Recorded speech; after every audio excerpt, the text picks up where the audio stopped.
நான் தண்ணி கேட்டால் எக்கனாமிக் கிளாஸில் தண்ணி தரான், அங்கே தண்ணி கேட்டால் என்ன தரான்? ஜூஸ் தரான், ஃப்ரெஷ் ஜூஸ் தரான். VIP class. எத்தனை விஐபி கிளாஸில் விரும்புகிறீங்க? Offering is not only it's a sign of being a VIP class, but it is also the matter. புதிய உடன்படிக்கைக்குள்ளே வந்த பிறகு நான் பேசாத விஷயங்களை நான் இப்போ பேச போகிறேன். கர்த்தர் சித்தமான தொடர்ந்து இதான் முதல் 5 வருஷத்துக்கு அப்புறம் பேசுகிறேன். ஆமாம், கேரக்டர் மோல்டிங். ஆமான்னு சொல்லுங்கள். ஆமாம், கேரக்டர் ஸ்டடி, ஒபீடியன்ஸ். ஆமான்னு சொல்லுங்கள். ஆனால் அது எல்லாத்துக்குமே ஒரு 23 வருஷம் நான் வேறு மாதிரி பேசியிருக்கிறேன். 5 வருஷம் இதெல்லாம் இல்லைன்னு பேசியிருக்கிறேன். இப்போ நான் பேசுகிறேன். அது வேற, இது வேற. ஒவ்வொரு வெக்காபுலரிக்கும் ஒவ்வொரு கோடு புது உடன்படிக்கை வேற மாதிரி எழுதுது. அதனுடைய விளக்க உரை வேற மாதிரி இருக்கிறது. அந்த விளக்க உரையை ஆவியானவர் நமக்கு மிக தெளிவாக அழகாக சொல்லிக் கொடுப்பார். ஆமேன் சொல்லுங்க. ஒபீடியன்ஸ் எல்லாம் சொல்லுங்க. ஆமேன். இப்போ இதுல இருந்து என்னெல்லாம் பேச விரும்புகிறேன்னா, கிருபை என்பது கீழ்ப்படியாத பிள்ளைகளை வளர்த்து விடுகிறதா? ஒன்று, கிருபை என்பது கீழ்ப்படிதல் இல்லாத பிள்ளைகளை வளர்த்து விடுகிறதா? 2, உண்மையில் கிருபையின் உபதேசம் கீழ்ப்படிதலை கற்றுக் கொடுக்கிறதா? 2. 3வது, கீழ்ப்படிதலை பற்றி கிருபை பேசும் என்றால் பிறகு இயேசு சிலுவையிலே ஒரே கீழ்ப்படிதலினாலே எல்லாவற்றையும் சுமந்து தீர்த்தார் என்று எழுதப்பட்டிருக்கிறதே, அந்த கீழ்ப்படிதல் வீணானதா? 4, உங்களுடைய கீழ்ப்படிதலுக்கும் கிறிஸ்து சிலுவையில் செய்த கீழ்ப்படிதலுக்கும் என்ன தொடர்பு? எந்த இடத்தில் இது இரண்டும் இணைகிறது? 4 சொல்லிட்டேனா? 5, தேவனோடு இணைக்கப்பட்ட கீழ்ப்படிதல், மனிதர்களோடு இருக்கிற கீழ்ப்படிதல். 6, இயேசு கிறிஸ்துவின் கீழ்ப்படிதல் என்னுடைய கீழ்ப்படிதலோடு எந்த இடத்தில் இணைந்து அது எப்படி வேலை செய்ய ஆரம்பிக்கிறது? 6, அப்படி என்றால் மறுபடியும் நீங்கள் கீழ்ப்படிதல் என்கிற பெயரிலே கிரியைகளை பேச ஆரம்பிக்கிறீர்களா? அப்பொழுது கீழ்ப்படிதல் என்றால் கிரியையோடு தொடர்புடையதா என்பதை குறித்து மிக அழகாக ஆவியானவர் எனக்கு விளக்கின காரியங்களை உங்களுக்கு பேச போகிறேன். இந்த செய்தி அப்படியே எடுத்துகிட்டு போய் பழைய செய்தியில் எங்கே போட்டாலும், எங்கே வேணாலும் ரைடு பண்ணுறதுக்கு போட்டாலும் அதில் இருக்கிற ஒரு வரியை கூட இப்போ நான் பேசுகிற செய்தியை டேமேஜ் பண்ணவே பண்ணாது. அது சத்தியம், சத்தியம், அது மாற்றமே கிடையாது. எதுக்கு சொல்ல வரேன்னா, கர்த்தர் நல்லவர். நம்மளை கொண்டே பேச வச்சு நம்மளை கொண்டு இன்னொரு டேன் எடுக்கும்போது திரும்பி பார்த்து நம்ம பேசலாம் சரிதானான்ற இடத்துல நிப்பாட்டுறாரு. அது கர்த்தர் நல்லவர். Obedience in new covenant code என்னன்னா, it is a divine influence. கைத்தட்டும் போது ஒரு ஆமென். கீழ்ப்படிதல் என்பது பழைய ஏற்பாட்டுக்கு அர்த்தம் வேற, புதிய ஏற்பாட்டுக்கு அர்த்தம் வேற. பழைய ஏற்பாட்டில் கீழ்ப்படிதல் என்பது, இந்த 5 பாயிண்ட் வருஷப்படி பேசணும்னு நினைக்காதீங்க. நான் பேசிகிட்டே இருப்பேன். இதுக்குள்ளே இந்த 6 விஷயத்துக்கும் நான் ஒரு 1/2 மணி நேரம் 20 நிமிஷம் பேசுவேன். 20 நிமிஷத்துக்குள்ள இந்த 6க்கும் என்ன செஞ்சிருக்கும் பதில் இருக்கும். நீங்கள் இதுக்கப்புறம் சூஸ் போய் எடுத்துக்காங்க. வருஷப்படிலாம் பேசணும்னா கதையாகாது. நான் பேசிகிட்டே போகிறேன், அதுக்குள்ளே அந்த விஷயங்களை எடுத்துக்காங்க. நீங்கள் நல்லா கவனிங்க. பழைய ஏற்பாட்டில் கீழ்ப்படிதல்ன்றதுக்கு அர்த்தமே வேறு, அது சரீரம் சம்மந்தப்பட்டது. புதிய ஏற்பாட்டில் கீழ்ப்படிதல் என்பது டிவைன் இன்ஃப்ளூயன்ஸ், அதாவது தெய்வீக இடைப்படுதல். ஸோ ஒரே ஒரு வசனத்தை நான் வாசித்து கீழ்ப்படிதலை பற்றி நான் பேச விரும்புகிறேன். நான் சொல்கிறேன், இதுக்கு பிறகு எதுக்கு சொல்ல வரேன்னா, உங்கள் எல்லாரையும் ஒரு விஐபி கிளாஸுக்குள்ளே இந்த செய்தி கொண்டு வரும் என்று நான் நம்புகிறேன். கரங்களை தட்டி கர்த்தருக்கு நன்றி சொல்லுவோம். ஒரு மனுஷனுக்கு 2 குமாரர்கள் இருந்தார்கள். ஒருவன் மூத்த குமாரன், இன்னொருவன் அவனை கெட்ட குமாரன். எல்லாம் சொல்லுங்க, கெட்ட சொல்லுங்க, கெட்ட ஆனாலும் குமாரன். கீழ்ப்படியாத பிள்ளைகளே, ஏசாயா பேசுவார், கீழ்ப்படியாத பிள்ளைகளே. அவனும் பிள்ளைதான். என்னைக்கு இயேசுவை சொந்த இரட்சகரை ஏற்றுக்கொண்டானோ அத்தனை பேரும் பிள்ளைகள் தான். அதில் மாற்றமே கிடையாது. நான் சொல்ற புரியுதா உங்களுக்கு? இப்போ நான் சொன்ன மாதிரி இந்த ஒபீடியன்ஸ் எப்படி உங்களை டெக்கரேட் பண்ணுது, எப்படி பியூட்டிஃபை பண்ணுது, எப்படி உங்களை விஐபி கிளாஸை கொண்டு வருது என்பதை குறித்து அதை பற்றி நம்ம கொஞ்சம் நேரம் பார்ப்போம். அது நமக்கு சகலவிதமான ஆசீர்வாதங்களை கொடுக்கும் என்று நான் நம்புகிறேன். ஆமென் சொல்லுவோம். 1 சாமுவேலில் கூட ஒரு அங்கேருந்து கூட தொடங்கலாம். 15:22. இங்கே பாருங்கள், எல்லாம் தயவுசெய்து என்ன பாருங்கள். கீழ்ப்படிதல் இல்லைன்னு சொல்லுங்க. கீழ்ப்படிதல் பற்றி பேசிட்டு நியூ கவர்னண்ட்டில் கீழ்ப்படிதல் என்ன மீனிங்கில் வருதுன்னு உங்களுக்கு சொல்கிறேன். சவுலை பார்த்து சாமுவேல் சொன்னார், அமலேக்கியனை போய் கம்ப்ளீட்டாக காலி பண்ணியிருப்பா, அமலேக்கியனை காலி பண்ணிரு, ஒன்றும் வைக்காத, பிள்ளைகளை கூட வைக்காத, பெரியவனை கூட வைக்காத, எவனையும் வைக்கக்கூடாது, அழிச்சு கருவறுத்துரு, ஆடு மாடு கூட இருக்கக்கூடாது, அவன் விட்ட மூச்சு காத்து கூட இந்த உலகத்தில் இருக்கக்கூடாது, இந்த பூமியில் கம்ப்ளீட்டாக காலி பண்ணணும். ஏன் ஆண்டவரே இந்த அமலேக்கிய மேலே இவ்வளோ உங்களுக்கு கோபம் அப்படின்னா, இஸ்ரவேல் ஜனங்கள் எகிப்திலிருந்து வரும்போது எல்லா கண்ட்ரியும் என்ன செஞ்சான், செங்கடல் திறந்து வந்துட்டீங்களா, எரிக்கோ உடைச்சிட்டீங்களா அப்படின்னு ஒரு டர், ஒரு பயம் இருந்துச்சு. கீழ்ப்படிஞ்சு வழி விட்டாங்க. ஆனால் அமலேக்கியன் மட்டும், ஏண்டா செங்கடல் பிறந்தா நீங்கள் பெரிய ஆளாடா, நானும் மதுரைக்காரன் அந்த மாதிரி வந்துட்டாங்க. வந்து நீங்கள் யோர்தானா பிளந்தா பெரிய ஆளா, நீங்கள் வந்து எரிக்கோ உடைச்சா பெரிய ஆளே, வாங்கடா பாப்பண்டான். இல்லை, கர்த்தர் சொல்கிறார் வாங்கடான்னு நின்றுக்கிட்டாங்க. நெத்திக்கு நெத்தி நின்று. மோசே காலத்தில் தெரியும், அமலேக்கியனுக்கு அவனுக்கு பயங்கர சண்டை வருது, ஏராளமான பேர் இறந்தார்கள், அது ஒரு ஆவிக்குரிய யுத்தமாய் மாறியது. இவர்களால் முடியவில்லை என்றோட மோசே போய் மேலே என்ன செய்கிறான், தேவன்கிட்ட ஜெபிக்கிறான். ஜெபித்து அவன் கரங்கள் உயர்த்தப்படும் மாபெரும் வெற்றி, ஒரு பெரிய ஒரு இன்டர்செஷன் பிரேயருக்கு அப்புறம் கிடைச்சி அடித்து தகர்க்கும் போது கர்த்தருடைய ஆவியானவர் சொல்கிறாரு, இனி அமலேக்கியனை பூமியின் கீழ் இராதபடி சங்கரிப்பேன். வானத்துக்கு கீழே ஒரு இடத்துலையும் அமலேக்கியன்ற பேரே இருக்காது. இன்னைக்கு நான் வைராக்கியம் கொள்ளுகிறேன். யாராவது ஒருவன் உங்களுக்கு எதிராக எதிர்த்து நிற்பான் என்றால், யாராவது ஒருவன் கர்த்தர் உங்களோடு கூட இருக்கிறார் என்று தெரிந்த பின்பும், கர்த்தர் உங்களை பயன்படுத்துகிறார் என்று தெரிந்த பின்பும் உங்களுக்கு எதிராக துணிகரமாக எதிர்த்து நிற்பார்கள் என்றால், அவர்களுடைய சந்ததியை பூமியின் கீழ் இராதபடி அறுப்புண்டு போகத்தக்கதாக தேவன் வைராக்கியம் கொள்கிறார். சுவிசேஷத்துக்கு விரோதமாக இருக்கிறவர்களுக்கு எதிராக வானத்தில் இருந்து தேவனுடைய கோபாக்கினை இறங்கி இருக்கிறது என்று புதிய ஏற்பாடு சொல்லுகிறது. என் அன்புக்குரியவர்களே, இந்த அமலேக்கியன் கடவுள் கூட இருக்கான்னு தெரிஞ்சு வந்தனால அவனை அழிச்சிருந்தான் முடிவு எடுத்தார். அந்த முடிவில் தான் சவுல்கிட்ட சொல்றாரு, காலி பண்ணிடுறான்றார். சாமுவேல் சொல்லி அனுப்புறான், தம்பி உனக்கு ஹிஸ்டரி தெரியாது, வரலாறு ரொம்ப முக்கியம், நீ அவனை அழிச்சிரு. எல்லாத்தையும் உனக்கு விளக்கம் சொல்ல முடியாது, சிலர் இருக்காங்க செய்வாங்க, ஆனால் எல்லா விளக்கமும் சொல்லணும். எல்லா விளக்கமும் சொல்லி கீழ்ப்படிஞ்சா அதுக்கு பேர் கீழ்ப்படிதலே கிடையாது. செய்டானா செஞ்சுட்டு வந்துடணும். அப்புறமேட்டு மெதுவாக உட்காந்து எதுக்கு சொன்னேன்னா அப்படின்னு சொல்லுவாங்க. அதுக்கப்புறம் ஒரு உண்மையான கீழ்ப்படுதலுக்கு விளக்கம் கேட்கவே கூடாது, உடனே கீழ்ப்படிஞ்சிடணும். அதுக்கப்புறம் தான் விளக்கம் கிடைக்கும். விளக்கம் சொல்லு அப்படின்னாலே சிக்கல். இந்த சாமுவேல் சவுல்கிட்ட சொன்னா அவன் போய் என்ன செஞ்சிட்டான், எல்லாத்தையும் காலி பண்ணிட்டு நல்ல ஆடு மாடெல்லாம் என்ன செஞ்சிட்டான், அப்படியே வச்சுட்டான். இப்போ சாமுவேல் வீட்டில் ஜோம் பண்ணும்போதே கர்த்தர் சொல்லிட்டாரு, அவன் வந்து வந்து பிரச்சனை பண்ணிட்டான்ப்பா, இப்படி பண்ணிட்டான், நீ போ வந்து போ அப்படின்னு. ஒன்று அவனை நான் தூக்கிட்டேன் அப்படின்ட்டார். ஒன்று என்னடா அது அப்படின்ட்டு நேராக போகிறான்.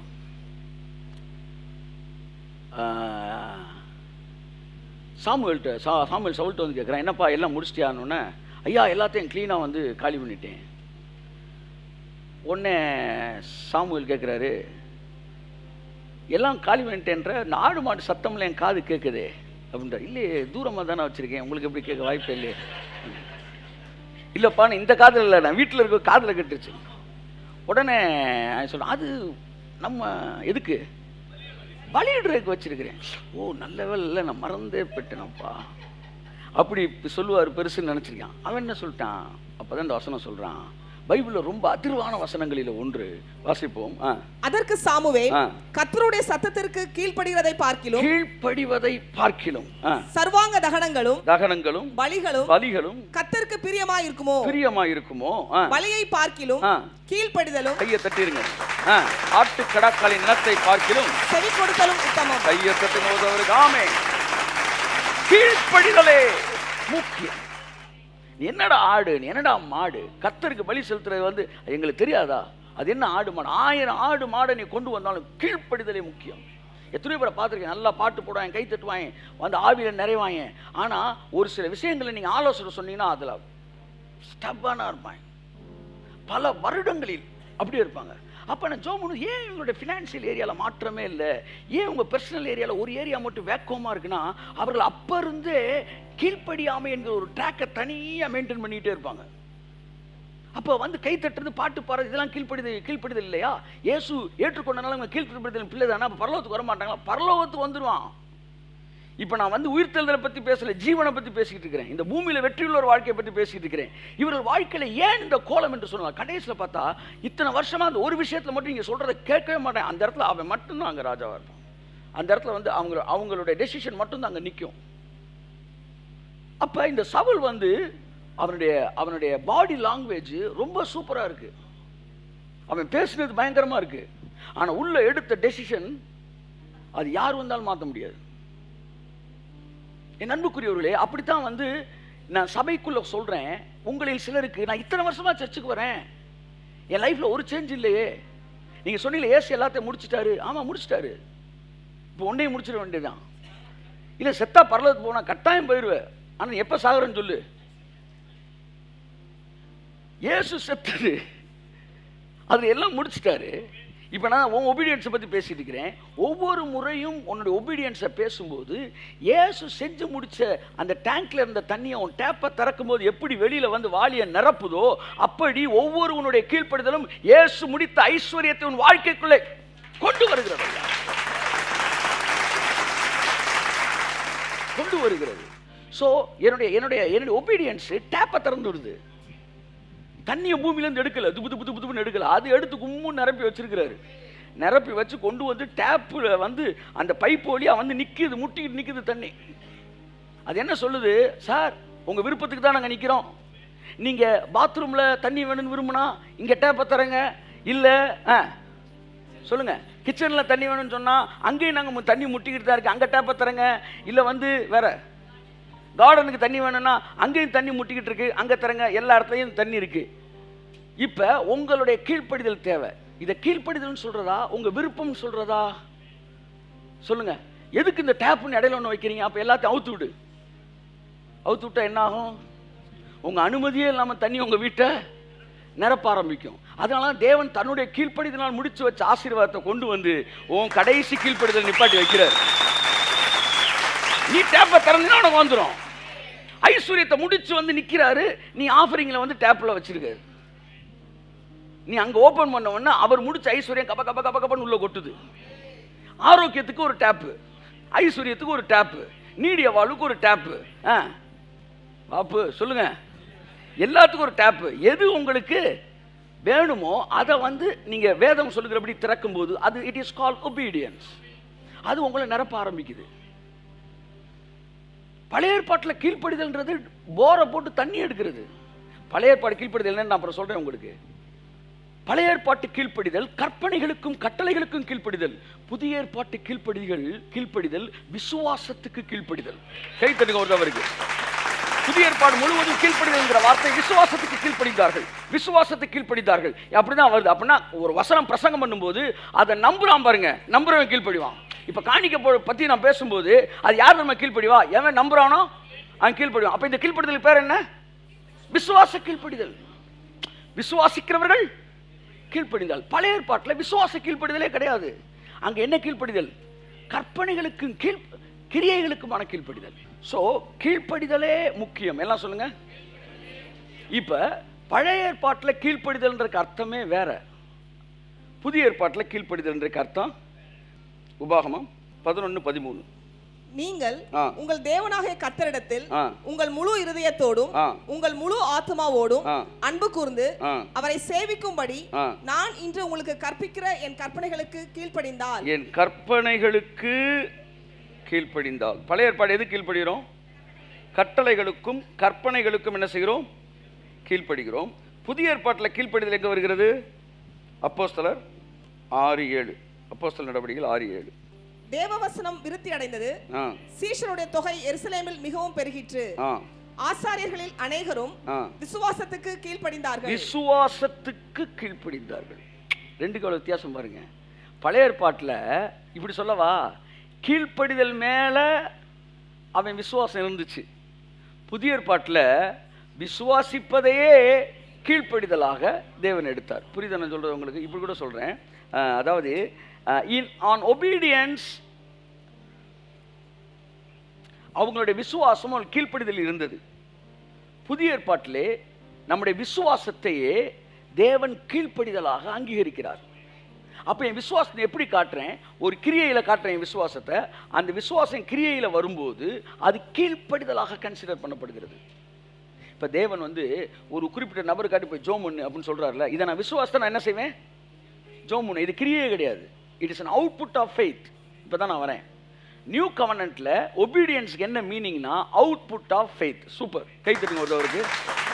What is meant by new covenant obedience? It is an output of faith. என்ன சொல்லுங்க? அல்லது obedience is the full form of faith. It gives the full form of faith. The maturity of faith. அதாவது விசுவாசத்துடைய முழு உருவத்தை கீழ்ப்படிதலில் காட்டுகிறோம். தேவன் எனக்கு 100 மடங்காய் திருப்பி தருவார் என்கிற விசுவாசம் எனக்கு இருக்கும்போது நான் காணிக்கை செலுத்தும் போது என் விசுவாசத்தை செயல்பாட்டிலே காண்பித்து அந்த விசுவாசத்துடைய முழு உருவத்தை கொடுக்கிறேன். உன் விசுவாசம் பூரணமடைந்து, யாக்கோபு சொல்றான், உன் விசுவாசம் என்ன செய்து கீழ்ப்படியும் போது பூரணம் அடைகிறது. அப்ப என் விசுவாசமே இருக்குதா இல்லையான்னு எங்க தெரியுதுன்னா இந்த விசுவாசத்தோட ஆக்ட் பண்ணும்போது. புரியுதா உங்களுக்கு? பழைய ஏற்பாட்டில் ஃபெய்த்துக்கு கீழ்ப்படுகிறதே கிடையாது, கற்பனைகளுக்கு கீழ்ப்படிய வேண்டும். புதிய ஏற்பாடு விசுவாசத்துக்கு கீழ்ப்படிய வேண்டும். இப்போ நான் சொல்கிறேன், நீங்கள் போய் நம்ம போய் இன்னைக்கு இல்லை நாளைக்கு ஒரு டேட் சொல்லி நீங்கள் போய் நம்ம ஜெபம் பண்ண போகிறேன், இறந்தவங்களுக்காக ஜெபிக்கிறோம், நீ ஜெபின்னு கர்த்தர் சொன்னோன்னு நம்ம போய் நின்னோம்னு வச்சுக்கோங்களேன். இப்போ நான் எதுக்கு கீழ்ப்படிஞ்சு வந்து நிற்கிறேன்? கட்டளைக்கா? கற்பனைக்கா? அவர் சொன்னதை விசுவாசித்து கீழ்ப்படுகிறேன். அப்போ புதிய ஏற்பாட்டில் எல்லா கீழ்ப்படிதலும் அவர் வார்த்தை நீ நம்புறியா இல்லையா என்பதற்கான வெளிப்பாடு. அப்போ ஒவ்வொன்றையும் கீழ்ப்படிதல் கிடைக்குதா? இல்லை, விசுவாசத்துக்கு தான் கிடைக்குது. இப்போ விசுவாசம் எப்படி தெரியுது? கீழ்ப்படிதலில் தெரியுது. அப்போ when I cooperate with the word of God, கடவுளுடைய வல்லமை என் வாழ்க்கையில் மேனிஃபெஸ்ட் ஆக ஆரம்பிக்கும். ஏன்னா ஒவ்வொரு கீழ்ப்படிதலும் ஆவியில் இருக்கிற ஆசீர்வாதத்தை சரீரத்துக்கு கொண்டு வரக்கூடிய சேனலாக இருக்கிறது. ஆமென் சொல்லுங்க. ஆவியில் இருக்கிற ஆசீர்வாதம் சரீரத்துக்கு வரணும்னா 2 கடையில் ஒரு குழாய் வைக்கணும். அந்த குழாய் தான் வார்த்தைக்கு கீழ்ப்படிவது. கையை தட்டும்போது அவருக்கு பலவித நெருக்கின நேரங்கள் கிருபை தாங்கினரே, என் நெருக்கத்தின் நேரத்தில் நசுங்கியே போகாமல் கிருபை தாங்கினரே. சபை கூடுதலை விட்டு விடாதீர்கள். இது ஒரு வசனம். அநேகர் விட்டுக்கிட்டு போல நீங்கள் விட்டுவிட வேண்டாம். இந்த வசனத்தை நான் விசுவாசிக்கிறேன். அதனால இப்போ நான் இங்கே வந்து உட்காந்துருக்கிறேன். கர்த்தர் என் கூட பேசுவார்ன்ற விசுவாசத்துக்கு கீழ்ப்படிஞ்சா வந்து உட்காந்துருக்கிறீங்க. கை தட்டுக்கும் அவருக்கு விசுவாசத்துல உட்காந்துருக்கிறீங்க. இப்போ உங்களெல்லாம் பார்க்கும்போது சர்ச்சுக்கு வந்துட்டியாப்பா உன்னை ஆசீர்வதிப்பேன் அப்படி சொல்லலை. நான் பேசுவேன் நம்பி வந்திருக்கீங்களப்பா உன்னை நான் ஆசீர்வதிக்கிறேன்ப்பா. நீ காணிக்க போடும்போது காணிக்க போட்டியாப்பா உன்னை ஆசீர்வதிக்கிறேன்ப்பா அப்படி சொல்லலை. சா நான் தருவேன் நம்பி சரியப்பா உன்னை நான் ஆசீர்வதிக்கிறேன்ப்பா. எல்லாத்துலேயுமே உங்க வேலைக்கு பின்னாடி உங்க ஃபெய்த்தை பார்க்குறாரு. வேலை இல்லைன்னா என்ன அர்த்தம் தெரியுமா? விசுவாசம் இல்லைன்னு அர்த்தம். உங்கள் விசுவாசமே உலகத்தை ஜெயிக்கிற ஜெயம். அப்ப என்னுடைய ஃபெய்த் என்ன செய்யுது? அதனுடைய அவுட்புட் என்னன்னா ஒபீடியன்ஸ். ஸோ 2 ஃபெய்த்தை நீங்க நல்லா புரிஞ்சுக்கிட்டீங்களா? பழைய உடன்படிக்கை விசுவாச இது உடன்படிக்கை கீழ்ப்படிதல் என்பது என்ன? கற்பனைகளுக்கு கீழ்ப்படி. புதிய உடன்படிக்கை கீழ்ப்படிதல் விசுவாசத்துக்கு கீழ்ப்படி. இன்னொரு வசனம் கூட சொல்ற விசுவாசத்துக்கு கீழ்ப்படிதல் என்பதை பற்றி. ரோமர் 16:25. ஆதி முதல் அடக்கமாய் இருந்து இப்பொழுது தீர்க்க தரிசன ஆகமங்களினாலே அநாதி தேவனுடைய கட்டளையின்படி வெளியரங்கமாக்கப்பட்டதும் சகல ஜாதிகளும் விசுவாசத்திற்கு கீழ்ப்படியும்படிக்கு. விசுவாசத்துக்கு பாத்தீங்களா? இயேசு சிலுவையிலே முடித்தார் என்பதை நான் விசுவாசித்து ஞானஸ்நானம் பெற்ற போது நான் பிள்ளையானேன். அப்ப அந்த விசுவாசத்துக்கு தான் நான் கீழ்ப்படிஞ்சேன். கட்டளைக்கு கீழ்ப்படிஞ்சேனா? விசுவாசத்துக்கு கீழ்ப்படிஞ்சேன். அப்ப கீழ்ப்படிந்த பிறகு அத்தனை ஆசீர்வாதத்துக்கு நான் உரிமையாளன் ஆனேன். அவருடைய ஆசீர்வாதம் என்னுடைய எல்லா டிபார்ட்மெண்ட்டுக்கும், ஆவி ஆத்மா சரீரத்தில் வாழ்க்கையில், குழந்தைக்கு, பிள்ளைக்கு, அப்பாவுக்கு, அம்மாவுக்கு, தாத்தாக்கு, வந்து குடும்பத்துக்கு, பிஸ்னஸ்க்கு எல்லாத்துக்கும் டேப் போட்டு கொடுத்துட்டாரு. எங்கெல்லாம் நான் டேப்பை திறக்கிறேனோ அங்கெல்லாம் எனக்கு ஆசீர்வாதம் வருது. புரியுதா? இப்போ நான் சொல்கிறேன் தம்பி, தண்ணி எல்லா ஒரு பிளம்பர் வந்து சொல்கிறாரு, இங்கே பாருங்க, ஒரு பிளம்பர் சொல்கிறார், உங்களுக்கு எல்லா இடத்துக்கும் கனெக்ஷன் கொடுத்துட்டேன், எங்கே உங்களுக்கு தண்ணி வேணுமோ நீங்கள் டேப்பை திறந்து பாருங்கள், தண்ணி அங்கே என்ன செஞ்சிடும் வந்துருன்றார். உடனே நீ நேராக போய் கிச்சனில் தண்ணி வருதான்னு பார்க்குறதுக்கு அவர் சொல்கிறத நீங்கள் என்ன நான் சொல்கிற நம்பி நீங்கள் திறந்தீங்கன்னா தண்ணி வரும்ன்றார். நீங்கள் இப்போ நேராக போய் கிச்சனில் டேப்பை திறக்கிறீங்க, தண்ணி வருமா வராதா? வருமா வராதா? இப்போ நீங்கள் என்ன செஞ்சுருக்கிறீங்க? அவர் சொன்னதுக்கு இப்படி சொல்லலாமா, இல்லை அவர் சொன்னதை நம்பியிருக்கீங்க அப்படி சொல்லலாமா? ரெண்டுமே ஒன்று தான். நம்புனவன் திறக்கிறான், இந்த நம்பி திறக்கிறதுக்கு பிறகு கீழ்ப்படுதல்ன்றார். ஸோ நியூ கவர்னன்ட் ஒபீடியன்ஸ் எல்லாம் அவுட்புட் ஆஃப் ஃபெய்த். அதனால் அது விசுவாசத்தோடு கனெக்ட் பண்ணப்பட்டதுனால அதை நான் நிறைய செய்ய விரும்புகிறேன். கையை தட்டுங்க ஒருத்தர் அவருக்கு. ஆமென். அதனால தான் இந்த விசுவாசத்தோடைய அவுட்புட் தான் ஃபெய்த்ன்றனால தான் யாக்கோபு சொல்றான், உன்னுடைய விசுவாசத்தை கிரியையில் காட்டு. 18 2:18. ஒருவன் உனக்கு விசுவாசம் உண்டு, எனக்கு கிரியைகள் உண்டு, கிரியைகள் இல்லாமல் உன் விசுவாசத்தை எனக்கு காண்பி, நான் என் விசுவாசத்தை கிரியைகளினாலே உனக்கு காண்பிப்பேன் என்பானே. பாத்தீங்களா? உங்க விசுவாசத்தை காட்டுங்க. எல்லாம் சொல்லுங்க. இப்ப நான் உங்களை பார்த்து கேட்கிறேன், உங்க விசுவாசத்தை காட்டுங்க. இருக்கு காட்டுங்க, இருக்கு காட்டுங்க. அந்த கிரியை என்ன கிரியை? கீழ்ப்படிதல். விசுவாசத்துக்கு கீழ்ப்படிந்து ஒன்றை செய்கிறீர்கள். இது பழைய ஏற்பாட்டில் வர்ற பழைய உடன்படிக்கை கீழ்ப்படிதல் இல்லை. 416 பிரமாணம் இருக்கு. அந்த பரப்பநாத் இதை செய்யாத, அதை செய்யாத, அது செஞ்சா செத்து போயிடும், இது செஞ்ச அழுகின கொய்யாப்பழத்தை நீ சாப்பிட்டீங்கன்னா ஒரு நாள் வெளியே இருக்கணும். நீ உள்ள புழு இருந்துச்சுன்னா ஒரு நாள் வெளியே. 416 பிரமாணங்களில் ஒன்று கொய்யாப்பழம் இருக்கா சார்? பழம் இருக்கு, பெரிய பழம் மாதிரி கேள்வி இருக்கேன். பழத்தை கட் பண்ணும்போது உள்ள புழு இருந்துச்சுன்னா நீ தீட்டுப்பட்டவன், ஒரு நாள் வெளியே இருக்கணும். நைட்டு மேரி பிஸ்கட் சாப்பிட்ற என்னது மேரி பிஸ்கட்டு? தீட்டு. அதிகாலையில் எழுந்திருக்கிறவர்களுக்கு பிரமாணங்கள் 416 பிரமாணம். ஆமாம், நாங்கள் எங்கள் ஹோஸ்டாப்டரில் நாங்கள் அதை 803 மாற்றினோம். நாங்கள் கொஞ்சம் நியூ எடிஷன் அப்படின்னு போட்டு கொடுத்தோம். இப்படிலாம் இருந்த நம்ம தேவனோ இரக்கத்தில் ஐஸ்வர்யம் உள்ளவராக்கி, மகனே நீ கற்பனைக்கும் கட்டளைக்கும் கீழ்ப்படியாத, என் வார்த்தையை விசுவாசிக்கிறது கீழ்ப்படி. 2 வசனம் சொல்லியிருக்கிறேன் அப்போஸ்தலர் நடவடிக்கைகளில். அவர்கள் விசுவாசத்துக்கு கீழ்ப்படிந்தார்கள். இப்போ நம்ம எல்லாருமே விசுவாசத்தில் கீழ்ப்படிந்த காரியங்களை செய்கிறோம். ஆனால் பழைய ஏற்பாட்டில் கட்டளையில் கீழ்ப்படிந்த காரியங்களை செய்தார்கள். இன்னும் வேற மாதிரி சொல்லவா, பழைய ஏற்பாட்டில் கீழ்ப்படிதல் என்பது கற்பலகையில் அடிச்சு கொடுத்தாரு. கையில் அடிச்சிருந்தா கீழ்ப்படினார். இதை படிப்பேன், எனக்கு பிடிக்காது, எனக்கு செய்யறதுக்கு பலன் இருக்காது, எனக்கு அதை செய்யணும்னு ஆசை இருக்காது, ஆனால் நான் அதுக்கு செய்யணும். அதுக்கு பேர் தான் பழைய ஏற்பாடு கீழ்ப்படு. ஆனால் புதிய ஏற்பாட்டில் இந்த கீழ்ப்படிதலை எங்க எழுதினாரு? கற்பலகையில் எழுதாம உங்க இருதயத்திலே எழுதுறாரு. இருதயத்துல எழுதிட்டாருன்னா என்ன அர்த்தம் தெரியுமா? மனப்பாடமா வச்சுட்டாருன்னு அர்த்தம் இல்ல. அப்படின்னா சிந்தனையில் எழுதுறது. உள்ளத்தில் எழுதுறதுன்னா என்ன அர்த்தம்னா அந்த ஆசையவே உள்ள வைக்கிறது. கையத்தட்டு. ஆமென். அதனாலதான் பழைய ஏற்பாட்டில் கீழ்ப்படிவது கஷ்டமா இருக்கு, புதிய ஏற்பாட்டில் கீழ்ப்படிவது விருப்பமா இருக்கு, ஆசையா இருக்கு. நான் 2 செய்தி கொடுத்துருக்கிறேன். 23 வருடங்கள் நான் பழைய உடன்படிக்கையில் பேசியிருக்கிறேன். ஒவ்வொரு செய்தியையும் நான் கர்ப்பம் தரித்துப்பட்டிருக்கிறேன். ஸ்டேஜ்லேயே நான் சொல்லுவேன், மிகுந்த கர்ப்ப வேதனையோடு இந்த செய்தியை கொண்டு வந்திருக்கிறேன்னு. ஆனால் புதிய உடன்படிக்கையில் செய்தியை கொடுக்குறேன்.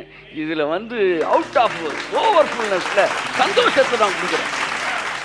இதுவும் கீழ்ப்படிதல் தான், அதுவும் கீழ்ப்படிதல் தான். ஆனால் அது கற்பலகையின் கீழ்ப்படிதல், இதுவோ இருதயத்தில் இருந்தது. ஜபம் இங்க உள்ள இருந்து வருது. அதான் பைபிள் சொல்லுது. இப்ப நான் வசனத்துக்கு வரேன். அவர் தாமே உங்களுக்குள் விருப்பங்களையும் செய்கைகளையும் உண்டாக்குகிறவராய் இருக்கிறார். ஸோ புதிய ஏற்பாட்டில் கீழ்ப்படிதல்ன்றது டிசையரையே கொடுத்துருவாரு. இன்னைக்கு நான் கொடுக்கணும் அப்படின்னா இப்போ கேட்டுக்கிட்டு இருக்கும்போது கொடுக்குற அந்த டிசையரே உனக்குள்ள அவர் என்ன செய்யறாரு? ஸ்டார்ட் பண்றாரு. அழகான வசனம் இந்த வசனம். பிலிப்பியர் 2:13. ஏனெனில் தேவனே தம்முடைய தயவுள்ள சித்தத்தின்படி விருப்பத்தையும், எல்லாம் சொல்லுங்க, கையை வச்சு சொல்லுங்க, விருப்பத்தையும் செய்கையையும். செய்ய வரணும்னா என்ன வரணும்? அவர் பாருங்க, செய்ய வைக்கிறதுக்கு விருப்பத்தையும் கொடுக்கிறார். விருப்பத்தையும் செய்கையையும் உங்களுக்குள்ளே உண்டாக்குகிறவராயிருக்கிறார். கையை தட்டுங்க. பலவித சோதனை நெருக்கின நேரங்கள் கிருபை தாங்கினரே. என் நெருக்கத்தின் நேரத்தில் நசுங்கியே போகாமல் கிருபை தாங்கினரே. பலவித சோதனை நெருக்கின நேரங்கள் கிருபை தாங்கினரே. நேரத்தில் நசுங்கியே போகாமல் கிருபை தாங்கினரே. கையை தட்டி அல்லே அல்லே லுயா அல்லே அல்லே லுயா அல்லே அல்லே லுயா அல்லே அல்லே லுயா.